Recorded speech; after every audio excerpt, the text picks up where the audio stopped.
আজকে আমি বচন কাকে বলে, ইয়ার কয় প্রকার, বিভিন্ন প্রকার বচনের সাংকেতিক আকার নিয়ে বলবো। বচন কাকে বলে? বচন হলো ভাষায় প্রকাশিত অবধারণ।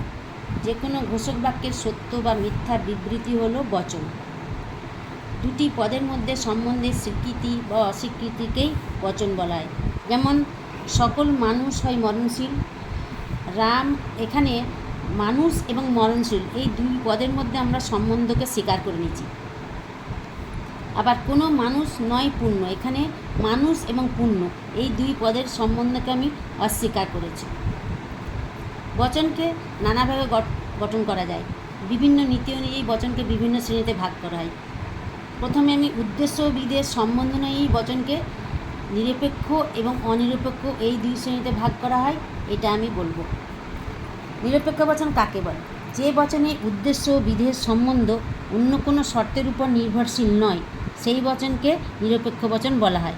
যেমন রাম হয় বুদ্ধিমান, কোনো মানুষ নয় ত্রুটিমুক্ত। এসব বচনে উদ্দেশ্য সম্পর্কে বিধেয়ে কিছু স্বীকার বা অস্বীকার করা হয়েছে। স্বীকৃতি বা অস্বীকৃতি কোনো শর্ত সাপেক্ষ নয়।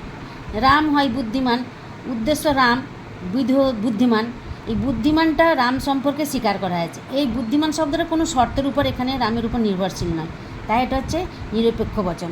আর এই নিরপেক্ষ বচনের আকার হচ্ছে এস হয় পি, এস নয় পি।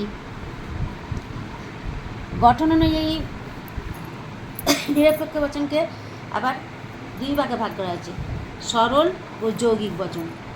সরল বচন কাকে বলে? এই জাতীয় বচনে একটিমাত্র বিষয় থাকে। এরূপ বচনে একটিমাত্র উদ্দেশ্য এবং একটিমাত্র বিধেয় থাকে। যেমন কোনো মিথ্যাবাদী নয় বিশ্বাসযোগ্য, এরূপ বচনের একটি বক্তব্য। এই ধরনের বচনের আকার হচ্ছে এক্স, এর সাংকেতিক আকার। আর যৌগিক বচন, যে বচনে একাধিক বক্তব্য বিষয় থাকে, অর্থাৎ যে বচনের একের বেশি উদ্দেশ্য ও বিধেয় থাকে, তাকে যৌগিক বচন বলে। একটি যৌগিক বচন বিশ্লেষণ করলে একাধিক সরল বচন পাওয়া যাবে। যেমন রাম আসবে ও শ্যাম আসবে, যদু ও হরির পরিশ্রমী। এই যৌগিক বচনকে বিশ্লেষণ করলে দেখা যাবে একাধিক সদর্থক সরল বচন পাওয়া যাচ্ছে। এইরূপ বচনকে বলা হয় সদর্থক সাংযোগিক বচন। সদর্থক সাংযোগিক বচনের সাংকেতিক গঠন হবে এক্স এবং ওয়াই। এই সাংকেতিক হবে এক্স ডট ওয়াই। এই চিহ্নটাকে আমরা ডট বলবো।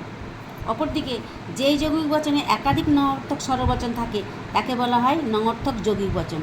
যেমন এমন নয় যে রাম সাহসী এবং ভীরু, এমন নয় যে রাম হয়, এখানে বিশ্লেষণ করলে দেখা যাবে যেই যৌগিক সরল বচনকে বিশ্লেষণ করলে একাধিক সরল নঙর্থক বচন পাওয়া যাবে, তাকে বিয়োগার্থক বচনও বলা হয়। এমন নয় যে রাম সাহসী ভীরু, এই বচনকে বিশ্লেষণ করলে পাওয়া যাবে যেমন রাম নয় সাহসী, রাম নয় ভীরু। নঙর্থক যৌগিক বচন নিষেধক বচনের আকার হবে এমন নয় যে এক্স, যেমন এমন নয় যে রাম সাহসী, এটার আকার হবে এক্স। আর প্রাতিপদিক বচনের আকার হবে এমন নয় যে এক্স এবং ওয়াই।